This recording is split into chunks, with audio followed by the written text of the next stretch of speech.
Hello everyone, it is Joe here from OmniPoke, the channel that brings you guys everything Pokemon. Today I kick off with the Unbroken Bonds decks, starting with Blacephalon, a very powerful non-GX archetype which I think will do very well. Obviously the cards aren't out yet on TCG, so it's going to be more of a theory-based video, but the list is all going to be in the description and in the video as well, so we'll go over all the card decisions. First of all, though, the basic concept of this new Baby Blounds deck. I think we do need a better name for it than that. Let me know what you think it should be called down below.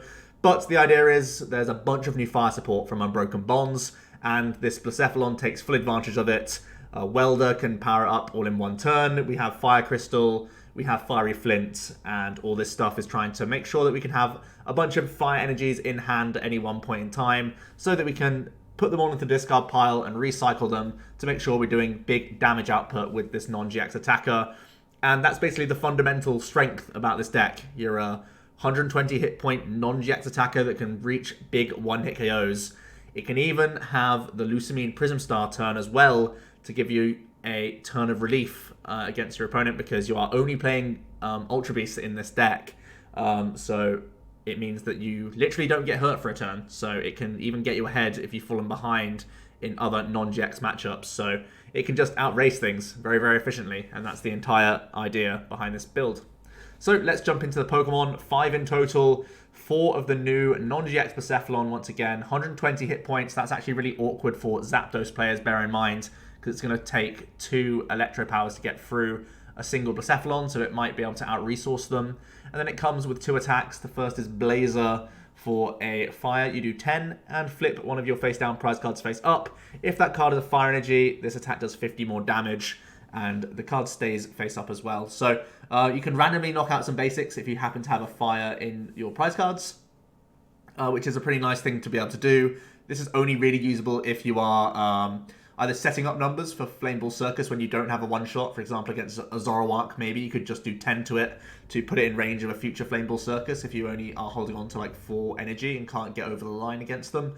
Or if you have to use Green Search on turn 1 rather than Welder. So that's an attack to bear in mind, that it can randomly knock out a basic here and there if you get lucky. But the big selling point is Flame Ball Circus. For 3 fire, you do 50 and discard as many fire energy from your hand as you like. There's just 50 for each you discarded. So, as I mentioned, we have Fiery Flint. That can guarantee you 4 fires in your hand. Fire Crystal can always get back 3 fires throughout the game as well. So, basically, we're going to be going between Welder and Green Search to either be accelerating to these Blounds or using Green Search to pick out Fiery Flints and Fire Crystals from our deck to make sure we can do big bursts of damage when we need to, which is really insane. In theory, the deck has an unlimited damage cap. For example, you could Green Search for double Fiery Flint in early turns, go ahead and get yourself 8 fire energy, and, you know, that's 400 damage if you ever need to do that much. So this does have an unlimited damage cap in theory, but obviously you're limited to the amounts that you can recover throughout the game. But overall, I think it's a very, very strong attack, definitely worth building around. We're also going to play 1 copy of the GX. Obviously, this can give you a burst GX attack option that can just finish off the game for a single prize. And this is actually really nice in mirror matches because people are playing Lucamine, the Prism Star. So if you're not able to do anything on a turn, you could just burst GX to keep getting through your prize cards, which is something to bear in mind. Also, Mind Blown, as we know, can also reach ridiculous numbers. We're already playing Batons in this list. We're already playing B-String, and we have Welder. So Mind Blown can quite easily be a finishing off attack against some big tag teams. So something to bear in mind. Just a very nice card. Obviously, probably the worst lead of the 5, but a nice one-off nonetheless. So pretty cool to have this guy in the deck. Onto the items, obviously we have a lot of space, and the entire engine is going to be based around Welder and Green Search. So we have a lot of items in here that we can specifically pull out in the right circumstances. 1 copy of B-String is strange to see, really, when we are literally just playing 4 Ultra Beasts. But because we already have Welder and Wishful Batons in heavy counts in this deck, I feel like you only ever really need 1 B-String, in my opinion. It's a nice little protection against some key turns where your opponent maybe hits you with a Field Blower whilst also knocking you out and getting you into B-String range. So I like having this option in the deck. Then we're going to have a couple copies of Stretcher to recycle our Blacephalons. Couple copies of Nest Ball. It's not a high count, bear in mind. But we do also have the Ultra Space, and of course Green Search can grab these, especially if we go first when we can't attack anyway. That's normally the idea here. we'll nest ball and just find one of the basic to just put on the bench when you need to. We then have 3 copies of Energy Retrieval. It's weaker than Flame Crystal. It can only get 2 fire energies back from your discard pile to your hand, but I still find it necessary to make sure we have enough damage to get through decks, especially if there are other non-GX builds out there. I think this is where it could be a little bit tight in those sorts of matchups. If you just play 2 Retrieval, I don't hate it. You could just go for a 4th Acrobike or a 3rd Nest Ball if you really want to. Even a 4th Baton's not a bad idea. Those are the sort of counts I'm flicking around with. Currently, the 3rd Retrieval is definitely my 60th card. So if ever you think there's something I'm missing in my list, something you want to try out, the first thing I would cut is the 3rd Retrieval. At the moment, it feels like a luxury, but it's just so great to be able to like Fiery Flint with ease and then, have these Flame Crystals. Once you've burnt through all of those via Green Search and whatnot, you still have Energy Retrieval to fall back on to make sure you get over the line with damage, especially once I said against these non-GX decks where it can be more resource intensive than against some tag team decks out there, for example. So that's something to bear in mind. The Flame Crystal's a new 4 of. It allows you to get 3 fire energy from your discard pile straight to the hand. Then we have Fiery Flint. You discard 2 cards and then get 4 fire from your deck straight to hand. So that's effectively grabbing 200 damage in this deck, which is pretty awesome. We then have 3 Acrobikes to help us dig a little bit deeper into the deck. 4 copies of Pokegear allows us to look at the top 7 and find a supporter card. Very, very vital when we only really play 8 like drawing supporters. 2 of them being Welder, which can only allow you to draw cards if you are able to attach fires from hand already. Although we're playing such a high count that you'll normally be able to activate the Welder no matter what. But Pokegear can help us dig towards things like Green Search, things like Lucamine and Guzma as well, which are just low counts in this deck as well. 3 copies of Baton means that when a clown goes down, we can just reattach immediately to another Blacephalon. The main reason we like having this is so that we don't have to chain Welder turn by turn by turn. The whole idea is that you can send up a new clown. It's already got 3 energies attached to it. You can Green Search for your next Baton and also something like a Flame Crystal or a Fiery Flint, whichever one you prefer, so that you can have enough damage to knock out whatever's in front of you. That's the whole idea. Then we have 3 different stadiums in this deck. I'm playing 1 copy of Ultra Space. This is commonly seen in the Baby Blacephalon build in higher counts. Oftentimes, Nest Ball is like a 1 or 0 count if you have the higher Ultra Space counts, but I'm choosing to play 2 Power Plants because I think one of your problem matchups without Power Plant is Zoroark, and stopping them trading into boost energies to make Dugong combos happen, I think is very important. So denying your opponent's EX and GX abilities is going to be a really big deal for you, in my opinion. So I like having 2 copies of the Power Plant. I think it helps solve what is, in my opinion, one of the only problem matchups for this deck. So trying to have better Zoroark matchups with the Power Plant, in my opinion, seems really awesome. It's not a high count, but you can always Green Search for it as well. And then 1 copy of Heat Factory for, again, some extra digging. We have so much recovery with the 4 crystals and the 3 retrievals that you can get good value from this and dig a little bit deeper into the deck. As I mentioned, the 2 Power Plants, that's something really just because I believe Zoroark's a difficult matchup. If you want to be even more streamlined, you can drop the double Power Plant, drop a Nest Ball, go to 3 or 4 Ultra Space, and just throw in another Acrobike.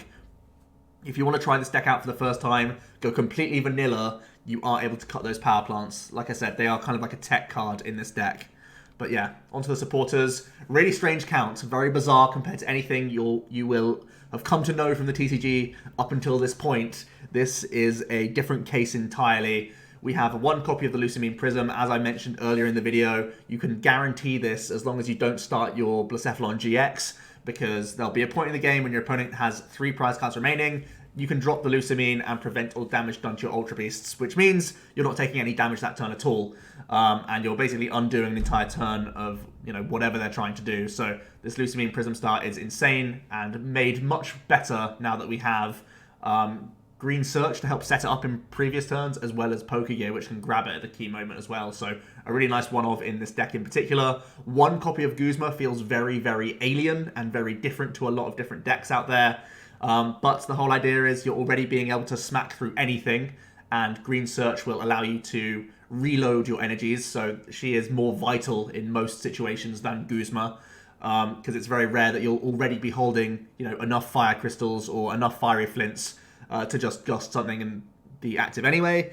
And the whole idea is we can already outrace non-GX decks with Lucamine. We can already race GX decks just by smacking whatever's in the active every turn, so there might be a niche turn here or there where you get to Guzma, and that's fantastic, but not that's not going to be, often. So just one Guzma, I think, is going to be enough, in my opinion. From there, the 4 of the most important supporters in the deck. The Welder, allowing you to attach up to 2 fire from your hand to this guy, to one of your Pokemon, and you can then, if you do, draw 3 cards. So that's the idea here. You're going to power up a Blacephalon in 1 turn, and you can then also get 3 cards out of it as well to help you dig a little bit deeper for some, again, like combo pieces, which is really awesome. And then we have the Green Search supporter. You can only use it if you have no abilities in play. Obviously, that's part of the main reason why we are only playing 5 Pokemon total, and they're all the Clown.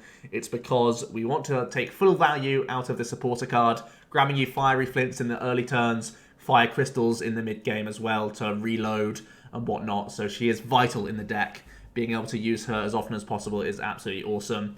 You can also grab, other Green Searches for the future turns. So if you just need 1 Fiery Flint and a Green Search for next turn, you can chain this supporter card in a similar way that we could chain Cyrus's Conspiracy back in the day.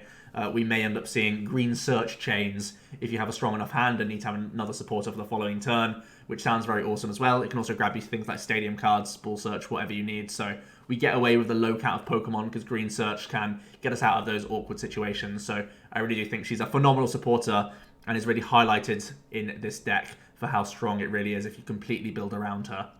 Finally, onto the energy cards. We need a lot. We are playing 14 total of fire. These are obviously the ones that we can recycle throughout the entire game. And we can, search them out with Fire Crystal and recycle them with the Fiery Flint. Beast Energy is obviously not recyclable and not going to get the benefit of being able to crystal it out or, flint it out and crystal it back. But the big upside of the Beast Energy is it's free 30 damage. And that can sometimes mean that you need to discard 1 less Fire Energy here or there. I think Beast Energy will still be relevant. I think it's good, again, for dealing with non-GXs. Hitting 130 is pretty easy for this deck. With the Beast Energy especially, it's going to be very resource light. And at the same time, it's really good for like Zoroark, where literally if you have Beast Energy, you can just attach that and then 1 Fiery Flint gets you a knockout. So that sounds really insane. Beast Energy seems to be a reasonable one of. I have seen lists that have cut it all together, and in that case, you can just, again, look towards things like Acrobike or another Nest Ball, or even just a 15th Fire Energy. Those are all reasonable, but for now, I like the damage modification that we can get out of Beast Energy Prism Star. So here is the list in full. Pause now if you would like to. It's also in the description below, as ever.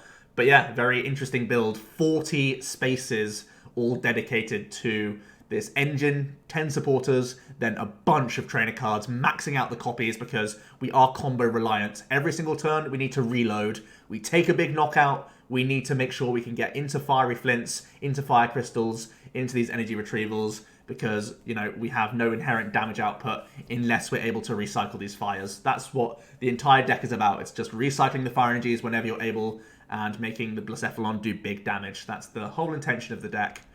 Onto tech options, there are a few here. Volcanion is another non-GX attacker, can provide some energy acceleration, especially if you're going second, and most importantly, it's not an Ultra Beast.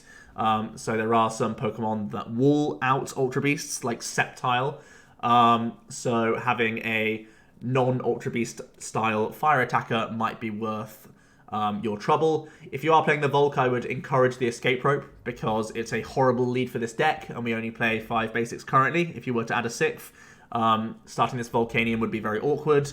The Escape Rope is nice. Obviously, we only play 1 Guzma, so playing 1 Guzma rope and 1 rope can get you out of those situations late on in the game when your opponent is trying to 7 prize you, and they only have 1 non-GX in the active. You can just rope your way to victory, which is very cool, and it can also get you out of weird spots if you've benched a Clown that hasn't got energy attached to it and they try and catch you with a stalling play and you don't have Welder in hand. You can go for a rope play as well to get you out of there. Obviously green searchable, so even one-offs like this seem very powerful. Field Blower can be nice for mirror match situations, for removing Field Blowers, removing Wishful Batons with Blower, and a few other things here and there as well, contesting the Stadium War, and a few other awkward tools out there as well right now. So weakness policy being one of them, if there's going to be any tanking archetypes that are weak to fire, but I really don't think that is going to be the case.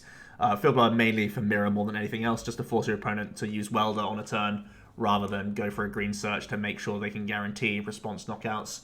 And then if you want to add in a couple supporters here or there, I think my favorite is actually Bill's Analysis. It's kind of like a green search, but a bit more random. Obviously, you're only looking at the top 7, but oftentimes he's going to be reasonable as well. So if you are a little bit concerned about only having 4 green search in the list, you can go for adding maybe 1 or 2 copies of Bill's Analysis. Again, those power plants are cards that I feel are luxuries.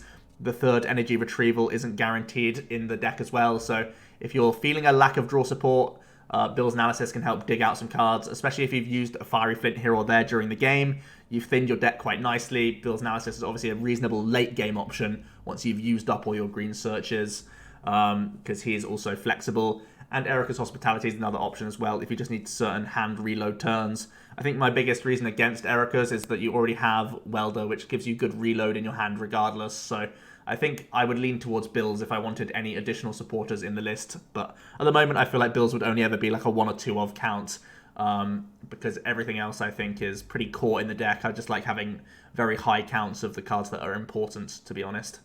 Onto a quick matchup overview. I might be adding a few more decks to this graphic. Let me know down below what other decks you want to see from this set. Right now, the ones on the right side are all the new decks that I'm thinking of profiling. Most recently, I've looked into Whimsicott GX a bit more. I've had a few great comments from people on the last couple of videos, and it was an oversight, really, me not putting it in my previous video yesterday. So I'm going to look at Whimsicott with a fresh pair of eyes and definitely take it seriously as a contender, because we have seen some recent tournament results from Japan which make me believe there might be a lot more behind it. So it's going to be a deck that I look at. So essentially, if you want to see or hear about a deck from the new set, I'll get it on future matchup overviews, and I'll eventually get around to doing it. All the decks currently on this side of the screen are decks that I'm going to be profiling for certain, and if you want any others to be profiled, just let me know about down below. For now, for this deck, I think the more awkward archetypes are actually coming out from the new set. Zoro Dugong with boost energies becomes an awkward matchup. The big reason is that Dugong can take a 1.5 prize trade against you, because they can hit the active for 120, do 60 to the bench, and then they can do gusting effects and then knock out 2 clowns at once by, if you use a Guzma, you can do the 60 to the one you did previously last turn, whilst also hitting a fresh one for 120, and that can help them jump over Lucamine turns. It can also help them essentially have a 1.5 prize race against you when you're just going to be taking 1 prizes, because you can't leave Dugong around. It's too much of a threat for you. So definitely a matchup that I think you want to avoid. That's the reason why I'm playing Power Plants, to make it so that they can draw less cards and can't get into a chain of boost energies alongside Guzmas, because that's the thing you're most afraid of. Honchkrow is also something that's very awkward. With a ton of let loose and a bunch of hand disruption, they can really disrupt your flow. As I keep mentioning, you need to keep chaining these flints and crystals and retrievals, and green search especially is like the one that you want to combo the most.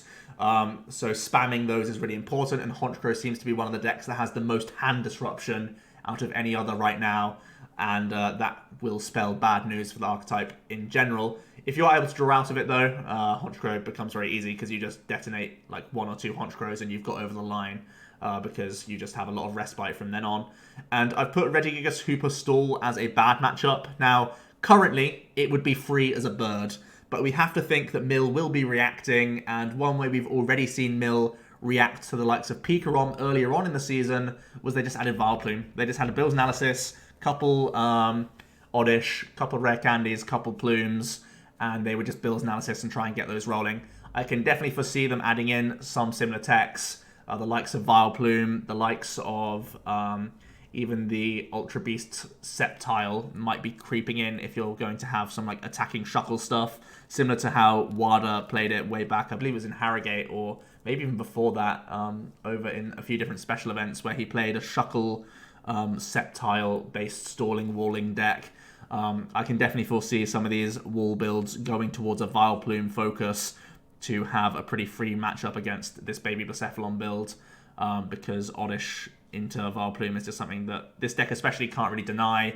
It can't afford to go for Guzmas on turn 1, so even getting 1 Oddish down on the bench might be pretty, safe for the Mill players. So I think that's a little bit scary and something we really don't want to deal with too much. So that's how I foresee Mill becoming a bad matchup for Baby Clowns. But currently, like without the Vileplume, it'll be free, but we have to imagine that they're going to change things up to remain relevant. So the closing thoughts for this deck, I think really the issues lie with the lack of draw inherently. So you pretty much are kept in check by the likes of Let Loose, the likes of Judge, the likes of Unfair GX. Stuff like that could be really annoying for you. Even the Gardevoir and Sylveon GX attack, if that can buy your opponent a turn or two, especially if you only bench like 2 or 3 Clown, they can literally hit you 3 times and they've won the game because you've just not been able to draw into enough Fire Crystal responses and stuff. You may end up literally just doing Brazier 3 turns in a row and end up losing. So I think those are the things keeping this deck in check. I also think Dugong's definitely a worry for it.